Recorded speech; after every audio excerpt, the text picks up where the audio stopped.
So hi అందరికీ, నా పేరు రిషిత. నేను వరంగల్ నుంచి మాట్లాడుతున్నాను. నేను జాబ్ ఆపర్చునిటీస్ కోసం చూస్తుంటే నాకు ఎవిజన్ అనే ప్లాట్ఫామ్ దొరికింది.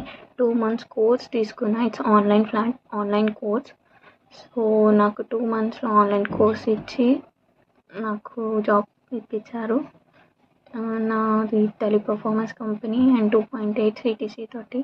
So I thanks each and every person of the ఎవిజన్ team. నాకు సపోర్ట్ చేసిన వాళ్ళందరికీ థ్యాంక్స్ వెరీ మచ్. సో ఇప్పుడు నేను సజెస్ట్ చేసేది డెఫినెట్గా ఎవిజన్. సో ఎవరైనా ఐటీ ఫీల్డ్లో జాయిన్ అవ్వాలి, నేను సాఫ్ట్వేర్లో చేయాలనుకో డెఫినెట్గా ఎవిజన్ ప్లాట్ఫామ్లో జాయిన్ అయ్యి, ఇట్స్ ఆన్లైన్ ప్లాట్ఫామ్. ఆన్లైన్లో కోర్స్ చెప్తారు, అన్నీ చెప్తారు, చాలా బాగా ఎక్స్ప్లెయిన్ చేస్తారు. సో మా ఫ్రెండ్స్కి కానీ ఎవరికైనా కానీ ఎవిజన్లో జాయిన్ అయ్యి జాబ్ ఆపర్చునిటీస్ అనేది పొందండి. So I thanks each and every person ఎవిజన్ team. నాకు సపోర్ట్ చేసిన వాళ్ళందరికీ చాలా థ్యాంక్స్.